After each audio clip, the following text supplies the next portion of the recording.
Welcome back to another episode of 40 Facts about the 40k universe. I am your host Gershwin, and today we're going to be talking about the Ork tribes once again. We are talking about 40 facts about the Goff tribe. The Goffs are the Ork tribe or clan who represents the largest and most aggressive of the known green-skinned clans. The Goffs are the biggest, meanest, and most brutish of all their kind. In the Ork society, where might makes right, the mightiest are the great orcs of the Goff Klan, the biggest of the green-skinned clans, both in height, bulk, and unmatched in their savagery. The Goffs are the archetypal orc.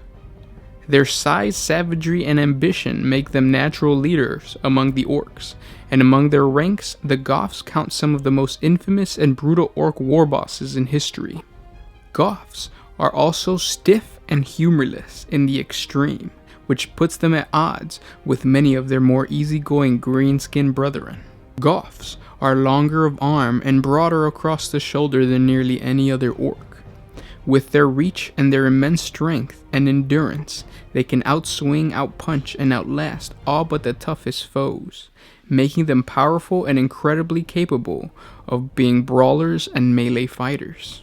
When not directly engaged with their enemy, they fall to fighting amongst themselves or antagonizing other orc clans.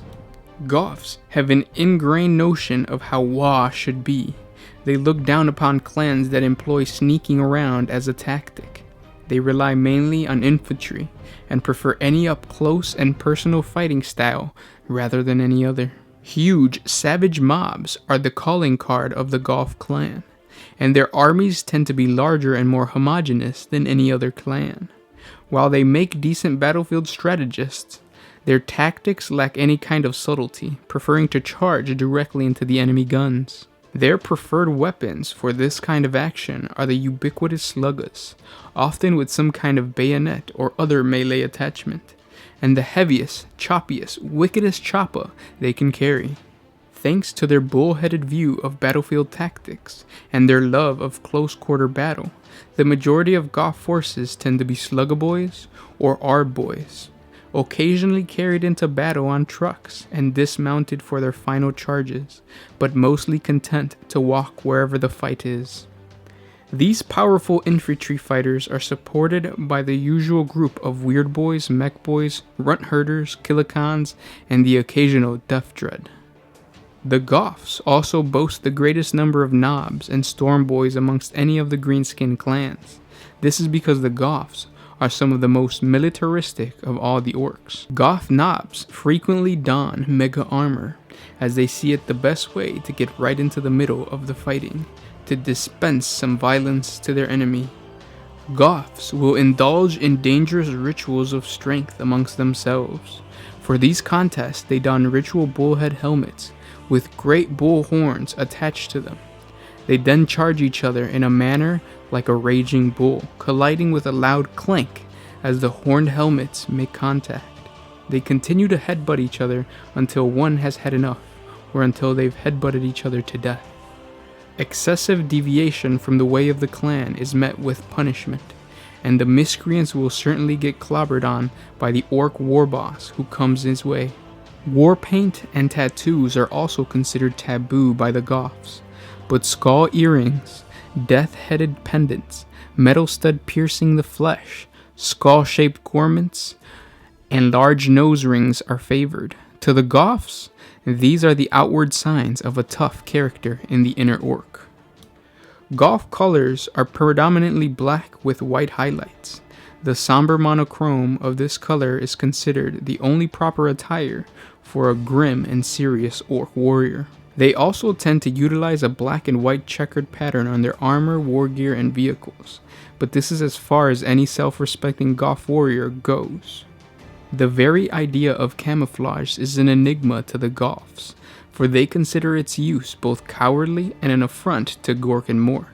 In addition, the use of bright colors, flashy bits of chrome, or polished metal as ornamentation for clothes, armor, and war gear is frowned upon, and the use of such things is more than likely to get you beat up by a Goff elder. The only kind of ornamentation allowed among the Goffs are big horns, Massive curved horns cut from the heads of dangerous beasts and worn on the helmets as a sign that the orcs' utter fearlessness and brute resilience lives on. The slave herds of Snotteling and Gretchen are not permitted to wear black. This privilege is reserved for full Goths alone. The Snot and Grots are allowed to paint their faces with black paint. The slaves must be content with drab, neutral colors. Any attempt to wear bright colors is met with a giant fist. While it is true that the Goths despise lowly Gretchen, most have learned a grudging respect for those that manage to pilot a killer Khan.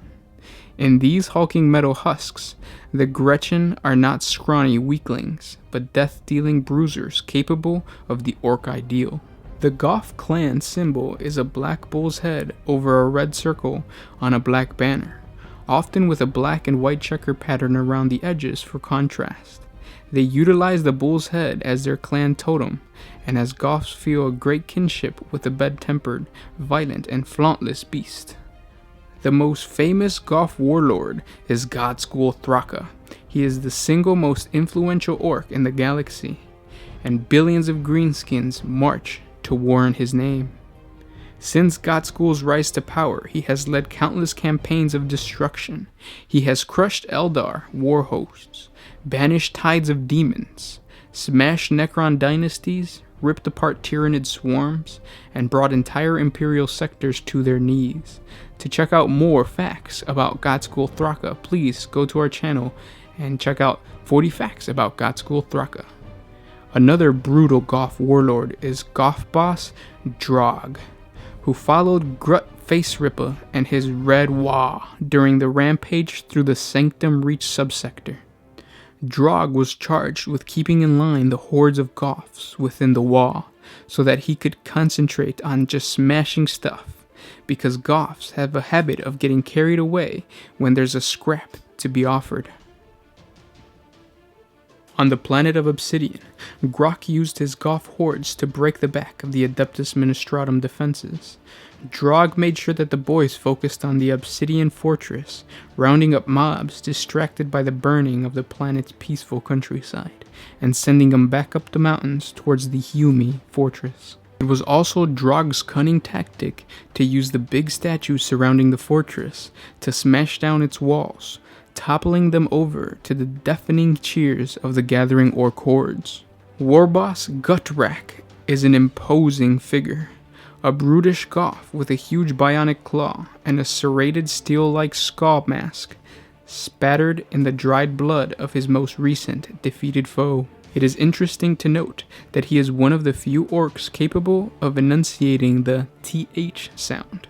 When he fought for the great tyrant of Jaga, Gut-Trak gained a brutal reputation as one of the tyrant's best fighters. However, Gut-Trak's destiny was to change when his tribe landed on the world of Eclipos.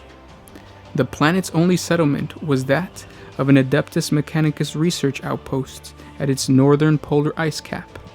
Gut-Trak and his boys struck the outpost like a hammer blown from the sky, their rust ships and rocks raining down as the occupants frantically assumed defensive positions. The handful of tech priests and gun servitors were no match for the Goths. The orcs hacked and blasted them apart before searching the underground Mechanicus complex for more heads to cave in.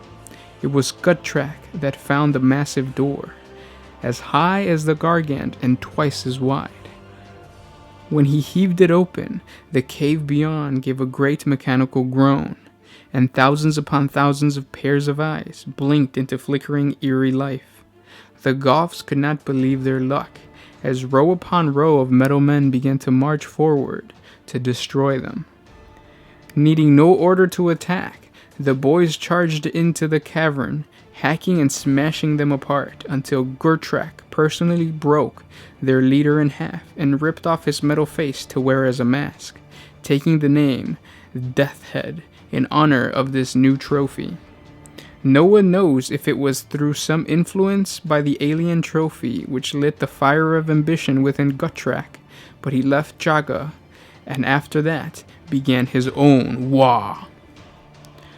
Krog, the Tyrant, was a warboss of the Goff Skullcracker tribe. His Goffs had a fiery rivalry with the Bad Moon Split Grin tribe upon the world of Iraq. Krog was overthrown by Grok, Face Ripper, and together with Mech Mogrok, the new Goff warlord took control of the Skullcrackers and the Split Grin tribes. And those were 40 facts about the Goff Klan. If you guys want to check out more awesome Warhammer 40k lore videos, please subscribe to the channel. You're going to find a ton more lore videos there. Thank you so much for liking, commenting, and sharing this video. If you're already a subscriber, you're awesome. I hope your painting is going well, and I'll catch you in the next video. This was Gersh1 with One Mind Syndicate, signing out.